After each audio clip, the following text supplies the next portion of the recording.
세종이라는 왕 당연히 우리가 좋아할 수밖에 없는 게 일단 그 주머니에 세종대왕이 많이 이제 계시면 일단 든든하죠, 그죠? 뭔가 마음이 푸근합니다.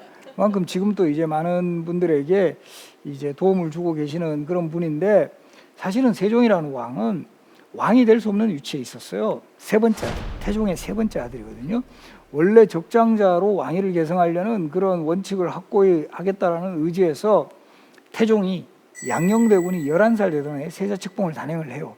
그리고 이제 최고의 스승을 붙여서 양녕대군을 교육을 하게 하고 정말 뭐 지원을 아끼지 않았는데 너무 공부를 하잖아요. 이 세자 시절부터 맨날 수업에 빠지기 일쑤고 뭐 이 수업 빠지는 핑계도 다양해요. 오늘은 머리가 아파서 못 가겠다. 오늘은 저 선생이 나 스타일이 아니어서 나는 저 수업 못 듣겠다. 뭐 이렇게 이제 계속 수업에 빠지고 하다 보니까 이게 다 보고가 들어오거든요. 그러니까 이 태종이 상당히 이제 불만을 갖게 되는 거죠. 또 믿음도 이제 깨지고 이런 상황이 계속 이어지다가 좀 더 이제 나이가 들면서는 계속 기생들하고 연문을 뿌리는 뭐 초궁장이다, 칠점생이다, 뭐 소행이다, 봉지련이다 이렇게 이 양녕대군에 관한 그 검색어를 보면 기생들 이름이 너무 많이 나와요. 그러다가 이제 급기야 어리라는 여인은 임신까지 하게 되고 이것이 결과적으로 이제 태종의 뭐 분노를 자극을 하게 했고 그 반면에 바로 이 세 번째 아들이 되는 충녕대군은 너무 퍼펙트해요. 학문이면 학문, 뭐 정말 품성도 좋고 또 효심도 지극하고 이 태종이 생각하는 거죠. 야, 저런 아들에게 기회를 줘야 되겠다. 여기 장자상속이라는 원칙만 밀고 갔다가는 이거 진짜 이 양녕 왕대 가지고는 나라 저 망치면 정말 내가 이렇게 어렵게 이렇게 왕위에 올랐는데 이거 정말 그야말로 말아먹지 않겠는가 이런 판단에서 이 당시 신하들한테 좀 그런 의중을 흘려요. 꼭 장자로 후계자를 삼아야 되겠는가 능력이 있다면 이 세 번째도 괜찮지 않겠는가.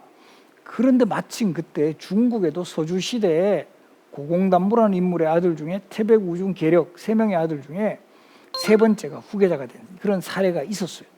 그리고 그때 그 논리가 뭐였냐면 택현, 현명한 사람을 선택할 수 있다. 장자상속이 원칙이긴 하지만 필요한 경우는 현명한 사람을 선택할 수도 있다. 이런 논리를 결국은 관철을 시켜서 14년간 세자의 자리에 있었던 양녕을 폐위시키고 바로 세 번째 아들 충녕을 후계자로 삼은 이 해가 1418년 8월이었어요. 그래서 이 처음에는 6월에 세자책봉 삼았고 정확하게는 2달 뒤에 왕위를 물려줘요. 그러니까 세종대왕의 즉위식은 1418년 8월에 이루어지는 겁니다. 그리고 우리 역사 속에 최고의 정말 어떻게 보면 선택이라고 저는 뭐 이야기를 드립니다. 만약에 이렇게 태종이 원칙대로 밀어붙였다면 우리가 지금 제가 일단 강의를 이렇게 못하겠죠. 아니 니 하오마 뭐 이렇게 할 수도 있는 거예요. 이 훈민정음을 창제하신 분이 세종이잖아요. 그 정도로 이 세종이라는 왕이 정말 있게 한 데는 태종의 탁월한 결단력이 있었다. 그리고 이제 이 조선의 네 번째 왕이 된 우리 세종, 뭐 업적 정말 이루 열거할 수가 없는데요. 그 중에서도 가장 대표적인 것은 물론 당연히 훈민정음 창제입니다. 이 훈민정음이 창제가 된 것은 공식적으로 1443년 12월이라고 나와요. 그래서 이거 뭐 한때 이게 뭐 세종이 뭐 훈민정음을 직접 창제하지 않았다 뭐 이런 방향으로 뭐 영화가 나와서 뭐 엄청 좀 문제가 되기도 했지만 사실은 이건 그냥 이거 하나만 봐도 세종대왕이 창제한 게 맞아요. 세종 어제 훈민정음이에요. 세종이 만드신 훈민정음이다. 그리고 이거는 창제 동기가 명확하게 다 밝혀져 있습니다. 그리고 이 반포가 된 것은 1446년 9월 창제한 이후에 한 3년 정도의 준비 기간 또 이게 정말 실용화될 수 있는지를 점검한 이후에 반포한 게 1446년 9월 10일 요거를 양력으로 환산하니까 몇월 며칠이다? 10월 9일.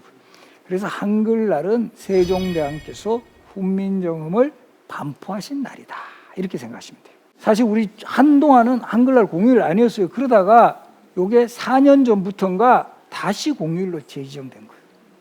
바로 이제 이 훈민정음과 같이 이런 한글 창제와 같은 이런 것을 우리가 공휴일로 하지 않는 것은 너무 좀 문제가 많다. 한글날이 한때 공휴일에 제외된 결정적인 이유는 토요 휴무제가 정착되면서 휴일 너무 많다. 이렇게 돼가지고 잠깐 한동안 제외되었다가 다시 공휴일이다. 그래서 이 세종대왕은 정말 여러모로 우리한테 많은 도움을 주시는 분입니다. 이 보통 또 보면 한글날이 잘 맞을 때는 10월 추석 연휴하고 막 겹쳐가지고 이 노는 날 제일 많을 때 걸리는 경우가 되게 많아요. 그래서 이 세종대왕은 뭐 여러모로 도움을 주신 분인데, 이 훈민정음의 또 의미를 또 찾는다면 바로 여기 자료에도 잠깐 나오지만 창제 동기가 밝혀진 유일한 문자예요. 세계 문자상에서 내가 왜 이 글자 만들었다 이런 거 있습니까? 우리 본 적 있어요? 뭐 알파벳을 왜 만들었다, 뭐 히라카나와 가타카나를 왜 만들었다 없잖아요. 창제 동기가 명확하게 밝혀져요. 그리고 이건 또 학생들이 너무나 이게 새겨들어야 될 게, 국어 시험에 이건 출제 빈도 거의 상이에요. 상. 나란 말씀이 중국에 달아 서로 삼았디 아니할세 나오죠. 자주정신. 우리하고 중국하고 다르다라는 자주정신. 이런 전차로 어린 백성들이 미루고 졸빼이셔도 제 뜻을 실업하지 못할 놈이 아니라, 어리석은 백성을 위한 거예요. 민본사상이 들어가 있다. 마지막에 뭐죠? 사람마다 헤어 수빈이겨 쉽게 익혀 편안하게 하고 잘 타릅니다. 이렇게 됩니다. 쉽게 익혀서 편안하게. 그 전까지 훈민정음이 창제되기 전에 어떤 문자를 썼다? 한자 썼죠. 사실 냉정하게 봐도 한자는 그 글자 자체가 약간 테러인 경우가 너무 많아요. 그렇지 않아요? 한문 진짜 이거는 뭐 도대체 글인지 이게 무슨 그림을 그리려고 그래도 잘 안 그려져 이거 정말. 그런 것들을 일반 백성들이 쉽게 익히기에는 너무나 불가능하다. 그래서 정말 깔끔하게 자음과 모음으로 결합돼. 그리고 한글의 가장 큰 장점이 소리 나는 대로 바로 적는 거죠. 이게 이제 정말 장점이에요. 우리가 다른 글씨들은 한참 생각해야 돼요. 그러니까 사실 그대로 이제 우리가 생각했던 것들을 표현할 수 있다는 거. 그래서 이런 어떤 창제 동기까지 밝혀져 있고, 그것이 지향하는 정신까지도 정말 대단한 글자다. 그리고 전 정말 이 세종대왕께서 우리 먼 미래를 예견하셨는지, 우리 학생들 많이 있지만 문자 보내기에도 진짜 좋은 글자 아니에요? 한글만큼 진짜 딴짓하면서 빠른 시일 내에 문자 보낼 수 있는 글자 몇 안 돼요, 진짜. 그냥 뭐 우리 뭐 안 보면서 이렇게 보낼 수 있다는 거죠. 결과적으로 지금과 같은 IT 시대의 경쟁력이 상당히 의사결정권이 되게 빠르게 될 수 있는, 뭐 그것까지 예견하셨는지는 모르겠지만 결과적으로 이렇게 IT 강국 우리나라에 정말 적합한 문자 보내기 좋은 그런 글자까지 이제 만드셨다. 그래서 이런 훈민정음에 관철되고 있는 자주민본 실용정신이 다른 분야에도 다 적용이 돼요. 농업 분야에서는 농사직설이라는 책이 편찬되는데, 이전까지는 주로 중국의 농사책을 수입해가 이거를 바탕으로 농사를 지어보니까 우리하고 기후도 다르고 토양도 다르다 보니까 효율이 떨어져요. 이 세종이라는 왕이 상당히 아이디어가 좋으신 분이에요. 어떤 생각을 하냐면, 자 그러면 실제 농사 잘 짓는 사람들, 요즘 표현을 하면 베스트 농업인이 있을 거잖아요. 우리도 마찬가지잖아요. 지금도 예를 들어가지고 떡볶이 하나를 먹으러 가도 어떤 집은 줄 서 있는데 어떤 집은 손님 없는 집이 있어요. 그러니까 다 그 집에 잘 팔리는 집 비법을 알아보려고 하잖아요. 그러니까 농업에서 특히 수확량이 많은 농민들을 관리들이 찾아가게 하는 거예요. 그 사람이 어떻게 농사 짓는가 다 적어오게 하는 거예요. 언제 씨를 뿌리고 어느 정도의 물을 주고 언제 수확을 하고, 여러 지역에서 베스트 농업인들이 농사 짓는 방법들을 다 정리를 하게 해서 요거를 모아서 이제 책을 편찬하는 거예요. 그리고 여기서 그치지 않고 직접 경복궁원에 농사를 지어보는 거예요. 그래서 그곳에서 한번 점검을 하면 또 뭔가 이런 오류가 발견되면 이걸 보완을 했어. 그래서 여기에 착안을 해가지고 이제는 꽤 됐습니다만 한 7, 8년 전에 나왔던 드라마 뿌리 깊은 나무라는 드라마 보신 분 계세요? 거기 보면 세종 역할을 맡았던 배우가 직접 농사 짓는 장면이 나갔어요, 방송으로. 아마 이런 좀 공부는 한 거예요. 근데 그때는 이제 너무 오바를 해가지고 드라마에서는 그 세종대왕께서 직접 막 동그름지게 지고 막 농사 짓는 거 혹시 기억나세요? 이거는 아무리 세종이라도, 아무리 백성을 사랑하시는 왕이라도 동그름지게는 안 졌을 거다. 근데 이제 그런 좀 드라마에서는 좀 과장을 해야 되니까 이렇게 보인 거다. 그래서 바로 이런 농사직설이라는 책은 정말 그야말로 이 현장 경험을 바탕으로 우리 실정에 맞는 그런 농사법을 제시한 책이었고, 의학 분야에서도 비슷한 패턴으로 향약 집성반이라는 책이 편찬돼요. 그 전까지는 주로 사람들이 병에 걸리면 이 약재를 주로 이제 당약이라 그래가지고 중국산 약재를 가지고 이거로 이제 처방법이 제시돼 있다 보니까 일단 문제는 구하기가 힘들잖아. 중국산 약재 이거 구하기도 힘들고 그 당시에 거기다가 잘 안 맞아요. 우리도 보면 우리 신토불이라 그래가지고 우리 몸에는 우리 땅에 나는 게 맞는데 이게 다를 거잖아요. 그러다 보니까 이제 상당히 그 의료 수준이 열악해지는 거예요. 그래서 이거를 또 간파하시고 당시에 뭐 요즘 표현을 하면 의사, 약사, 전문가들 다 총 이제 태스크 포스를 만든 거예요. 전문가 그 정말 연구 프로젝트를 만들어 가지고 우리 땅에서 나는 약초들 다 조사를 해라. 전수 조사를 해라. 그래서 어느 약초가 어느 병에 효험이 있는지 이거를 다 이제 정리를 해서 리스트를 만들어서 정리한 책이 향약. 우리 땅에서 나는 약을 잘 모아서 처방법을 완성한 책이다. 이런 뜻이에요. 그러다 보니까 이제는 뭐 질병에 걸려도 쉽게 찾을 수 있고 약제도 쉽게 구할 수 있다는 거죠. 크게 57개의 큰 항목. 뭐 요즘으로 치면 소아과, 안과, 치과, 내과 이렇게 나오고 이제 뭐 외과 같으면 뭐 모기에게 물렸을 때, 뭐 다리를 뭐 삐었을 때, 화상을 입었을 때 이런 식으로 크게 959개의 그 수항목으로 만들어서 백성들에게 보급한 책이에요. 그러다 보니까 훨씬 더 효과적으로 이 치료를 할 수 있었고 이때 특히 이때도 마찬가지예요. 이 농업 국가에서는 인구가 적절하게 안정적으로 공급이 돼야 돼요. 농사 지을 수 있는. 그러니까 예전에 이런 유아 사망률이라든가 이런 그 질병으로 희생되는 사람이 되게 많아요. 이 세종도 이런 어떤 책의 그 보급으로 인해서 그 의료 수준 개선이 이루어졌고 백성들도 훨씬 더 이제 그 질병의 공포로부터 해방될 수 있었다. 그래서 우리가 흔히 잘 알고 있는 동의보감 아시죠? 허준이스. 그러니까 허준이 쓴 동의보감이라는 책도 갑자기 뭐 허준이라는 사람이 혼자 생각해가지고 탁 쓴 책이 아니라 바로 이런 책들이 있었기 때문에 이런 책들의 아주 주요 내용을 잘 종합하고 또 그 시대에 또 정말 새로운 어떤 여러 가지 그 연구 성과라든가 이런 것까지 종합을 해서 완성된 책이 동의보감이다. 이렇게 기억을 하시면 돼요. 그리고 우리 여기서 한번 또 용어 정리 하나 하면 향약이라면 우리 땅에서는 난 약. 아까 제가 중국산 약재를 뭐라 그랬다? 당제라 그랬죠. 당약 또는 당제. 중국을 그때는 당이라고 불렀네? 이렇게 되잖아요. 그러니까 이 중국은 왕조가 많잖아요. 뭐 진나라, 한나라, 뭐 수나라, 당나라, 그다음에 뭐 송나라, 원, 명, 청까지 있는데, 그러니까 우리가 중국을 이해할 때도 중국이라고만 또 하지 않고 중국의 특정 왕조를 지칭할 때가 있어요. 그러니까 조선은 당나라를 상당히 좀 좋아했어요. 당나라처럼 뭐 닮아가겠다. 그래서 중국을 지칭할 때도 당이라고 불렀더라. 그러다가 조선 후기에 오면 임진왜란때 우리 조선을 도와준 나라 무슨 나라? 명나라에 대한 어떤 은혜를 잊지 말자. 이런 뜻으로 명을 명이라고도 부르지 않고 대명이라고 불러요. 저 큰 명이란 뜻으로. 그래서 사실 우리 이런 말 들어보셨죠? 대명천지 어찌 이런 일이 있겠습니까? 이 대명이라고, 대명. 그러다가 반면에 요 조선 후기에 와서는 명나라에 대한 의리는 그렇게 강화되면서 실제 중국 대륙의 주인이 된 저 청나라는 상당히 무시해요. 저 오랑캐 놈들 우리가 힘으로는 졌지만 저 너희들은 우리 뭐가 정신적으로나 문화적으로는 안 돼.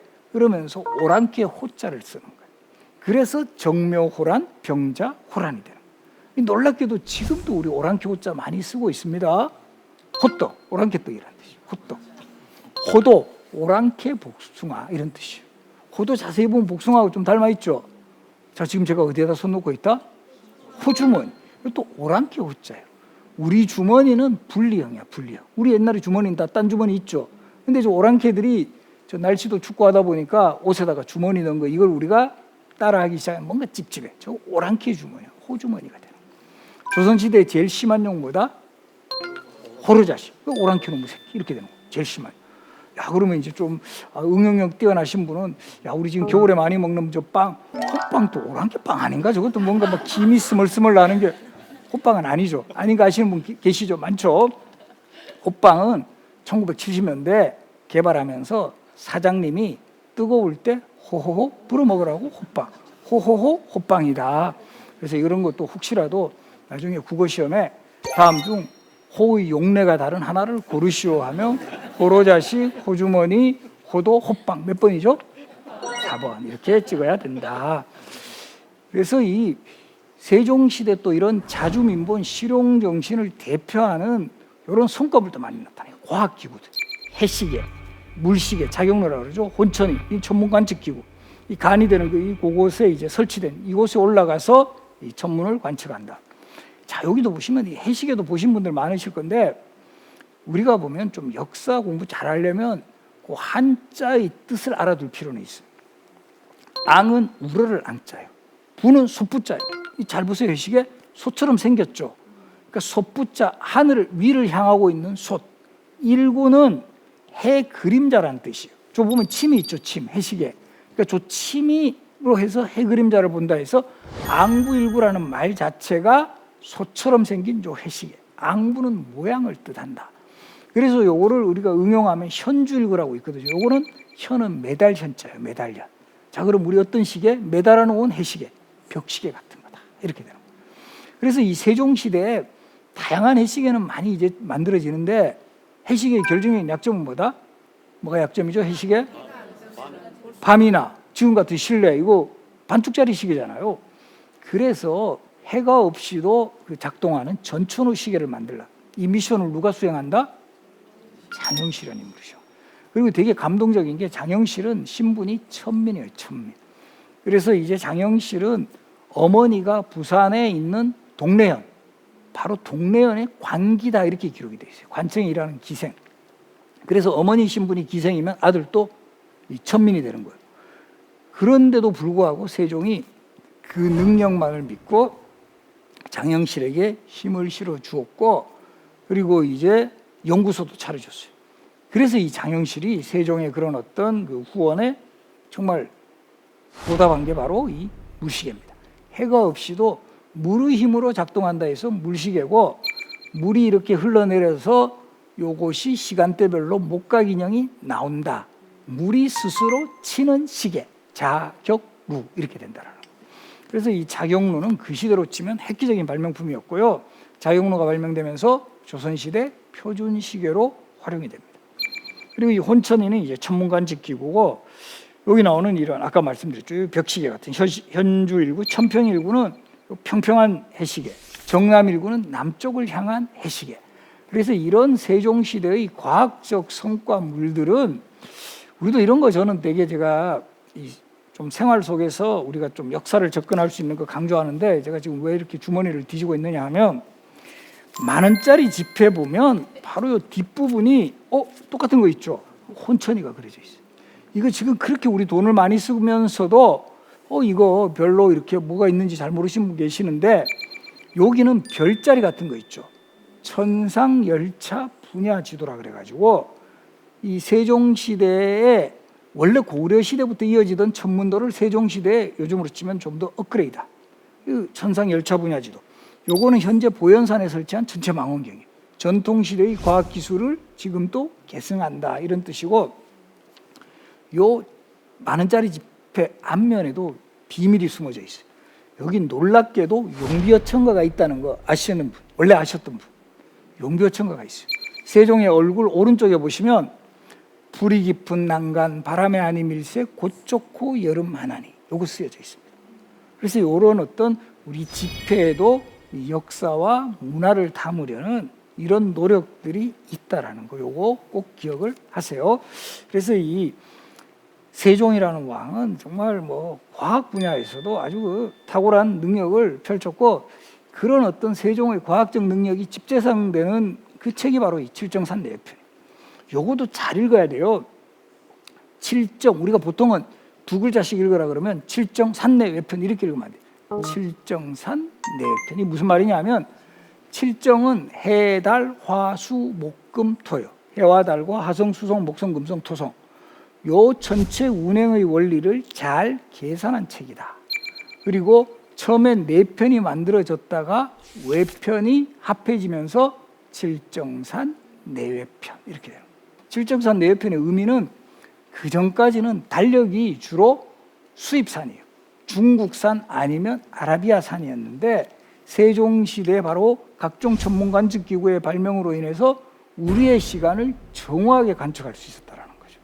그렇게 해서 그런 어떤 그 연구 성과를 토대로 해서 우리의 독자적인 달력으로 만들어진 게 바로 칠정산 내외편. 그리고 이제 이런 어떤 여러 가지 그 세종시대의 성과물들은 백성에 대한 어떤 세종의 이 배려가 가장 컸다. 정말 이거 감동적인 멘트인데요. 백성이란 것은 나라의 근본이요 백성은 먹는 것을 하늘과 같이 우러러보는 것이다. 그래서 이제 먹고 살게 해줘야 된다는 거죠, 백성들한테. 그리고 백성이 있어야 나라가 산다. 이런 신념으로 사실은 그 정치의 방향도 그렇게 잡았고요.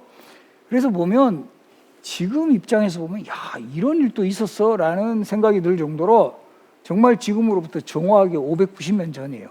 1430년에 세종이 그 당시에 국민투표를 실시합니다. 여기 지금 자료에도 나오지만 지금에 와서 백성에게 취하는 것은 전제와 공부만큼 중요한 것이었다. 이 쉽게 말해서 토지에 대한 세금을 어떻게 하면 합리적으로 거둘 것인가, 이 문제를 둘러싸고 오랜 고민 끝에 여염의 세민에 이르기까지 모두 가부를 물어보자, 이렇게 된 거예요. 요즘 표현을 하면 백성들을 대상으로 하는 국민투표 실시하자. 이 1430년에 이루어진 일이었습니다. 그래서 이 당시 결과는 17만 명을 대상으로 하는 국민투표가 이루어졌고요. 그 중에서 9만여 명이 찬성, 7만여 명이 반대했던 이 기록이 다 나와요. 실록에 나옵니다. 나오고 그 당시에 이 찬반 현황이 도별로 다 기록이 되어 있어요. 경상도 찬성 몇 명, 반대 몇 명, 충청도 뭐 찬성 몇 명, 반대 몇 명, 전라도 뭐 찬성. 그러니까 이미 590년 전에 요즘 표현을 하면 직접 민주정치 실시하신 거예요. 이런 거 보면 야, 세종시대 오늘날보다도 어떻게 보면 앞서갔던 이런 면모들이 상당히 많이 나타나고요. 그중에 정말 또 이 아주 주목되는 게 이 노비에게 출산휴가 부여한 거. 이 형조에서 전제하기를 경외공처의 비자가 아이를 낳으며, 여기서 주목해야 되는 게 지금 쉽게 생각하면 지금 관청에서 일하는 여성들이에요. 비자.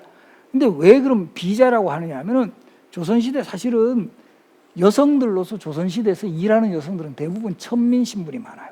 양반 여성들은 일을 하지 않죠. 천민 여성들이 관청에서 일하는데 이런 사람들을 직접 보신 것 같아요, 세종이. 임신한 상태에서 일하는 거 보고 야, 이거 안 되겠다.